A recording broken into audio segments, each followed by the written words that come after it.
సీత!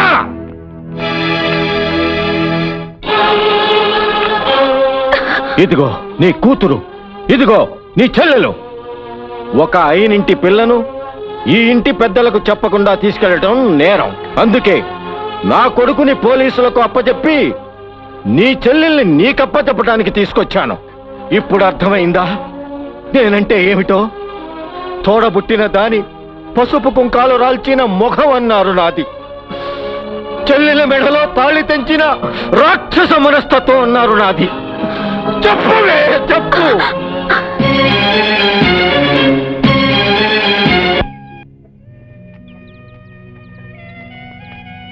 రా బావా, శుభం అని పని ఆరంభించాను, ఆశీర్వదించడానికి వచ్చావు.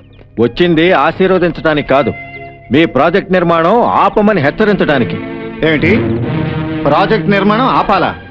అవును, నీ ప్రాజెక్టు కోసం ఎన్నో సంవత్సరాలుగా ఉన్న పవిత్రమైన ఆలయాన్ని పడగొడతావా? ఇందులో పడగొట్టడమే ఉందండి. మంచి శిల్పుల్ని పిలిపించి ఆ మెట్ట మీద ఆలయాన్ని నిర్మించి అందులో అమ్మవారి విగ్రహాన్ని ప్రతిష్ఠిస్తానని రమేష్ చంద్ర గారు చెప్తూనే ఉన్నారుగా. ఇంజనీర్ గారు, మీకు తెలియదండి, ఇది అపచారం. ఎందుకు? ఇన్నేళ్లుగా ఈ చుట్టుపక్కల నిత్యం వర్షాలు పడుతున్నాయంటే, ప్రజలు ఆరోగ్యంగా బ్రతుకుతున్నారంటే దానికి కారణం ఆ అమ్మవారి చలవే. ఆ మెట్టపైన మరో గుడి కట్టిస్తే ఆశీర్వదించదా? వానలు కురిపించదా? పంటలు పండించదా? వందల వేల సంవత్సరాలు బీడు భూముల్ని సస్యశ్యామలం చేసి దేవాలయానికి మారుపేరై నిలిచి లక్షలాది ప్రజలకు అన్నం పెడుతుంది ఈ ప్రాజెక్టు. నీ సిద్ధాంతం నాకు అనవసరం. ఆలయం మీద చేయి వేయటానికి వీల్లేదు. నీకు భక్తి ఉంటే నిత్యం నీ ఇంట్లో కూర్చుని పూజలు చేసుకో, అంతేగాని నా ప్రాజెక్ట్ నిర్మాణానికి అడ్డు రాకు.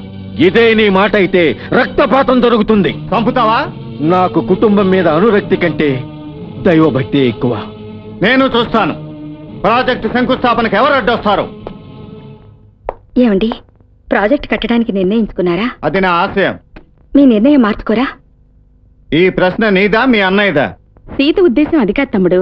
ఈ ప్రాజెక్ట్ కడితే నీకు తన అన్నయ్యకు మధ్య గొడవలొస్తాయని భయం. ఎవరో ఒకరు తగ్గాలి కదా. ఆయన్ని తగ్గమను. నేను శంకుస్థాపన చేయడానికి మంత్రి గారిని పిలవటానికి వెళుతున్నాను. నిన్ను తర్వాత తీసుకెళ్తానమ్మా, ప్రస్తుతం నేను వెళ్తా. నువ్వు ఆంటీ దగ్గరే ఉండి చక్కగా ఆడుకో. హేమా, మన ఇద్దరు వెళ్ళి ఆడుకుందాం రా. సారథి, కమాన్ లెట్స్ గో.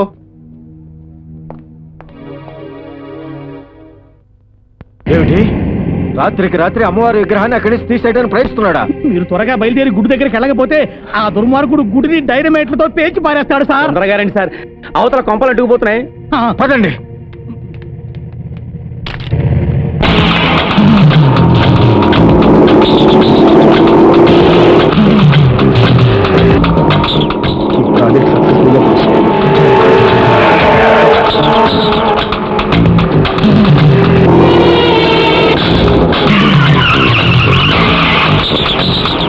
అమ్మవారి విగ్రహాన్ని కలిసిన మహాపాపమే. సార్ ఆపండి సార్, గుడి దగ్గరికి వెళ్ళిపోతున్నాడు, ఆపండి.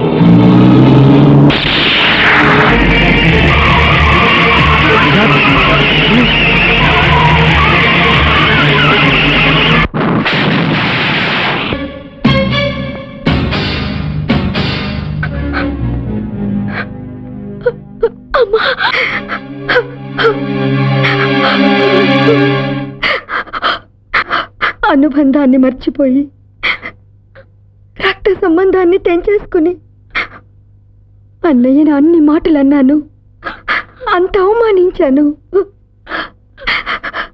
ఇక ఆయన ముఖం ఎలా చూడగలను?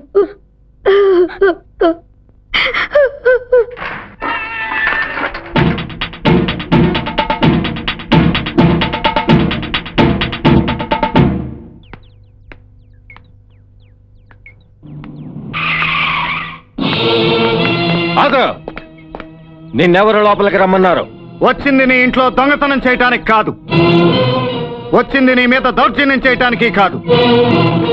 అమాయకురాలైన ఆడపిల్లను ఇంటికి తీసుకొచ్చి అప్పగించి అదొక పెద్ద త్యాగంలాగా, నీదొక మంచి కుటుంబంలాగా గొప్పలు చెప్పుకున్న నీకు, నేరం చేసిన నీ కొడుకును నీకు తీసుకొచ్చి అప్పగించి మా కుటుంబ స్థాయి ఏమిటో తెలియజేయటానికి వచ్చాను. లోపలికి రా బాబు. నీ తండ్రి మరణానికి కారకులు ఎవరో తెలిసాక కూడా. ఈయన నా తండ్రిని చంపి ఉండకపోవచ్చు, ఆయన ఆశయాన్ని చంపాడు. లక్షలాది పేద ప్రజల నోటి దగ్గర కూడు తీశాడు. ఈయన మూఢనమ్మకాన్ని అడ్డం పెట్టుకునే వాళ్ళు మా నాన్నను చంపారు. ఆ పాపంలో ఈయనకి భాగం లేదా? పాపంలో భాగం వేయదలుచుకుంటే పాత పగలు అడ్డం పెట్టుకుని వాళ్ళ ప్రేమకి గండి కొట్టడం కూడా పాపమే బాబు. ఒక తప్పు క్షమిస్తారు, రెండో తప్పు సహిస్తారు. ఇతను జ్యోతిని ఎత్తుకు వెళ్లి మూడో తప్పు కూడా చేశాడు. భరించమంటావా? వాళ్ళేం చేసినా ఆ పాపం నాదే బాబు. దానికి శిక్ష నేను అనుభవించాలి. శిక్షలు వేయటానికో సంజాయిషీలు అడగటానికో నేను ఇక్కడికి రాలేదు. మన రెండు కుటుంబాల మధ్య పగ చల్లారిపోయి ఉండొచ్చు, పంతం మాత్రం అలాగే మిగిలింది. మా నాన్నగారి ఆశయం నెరవేరుస్తాను. నీకు దేవుడంటే భయం లేకపోవచ్చు, బంధువులంటే ప్రేమ లేకపోవచ్చు, కానీ ధర్మం అంటే కోర్టులకు ప్రాణం. అక్కడ తేలుతుంది నీ ఆశయ సౌధం.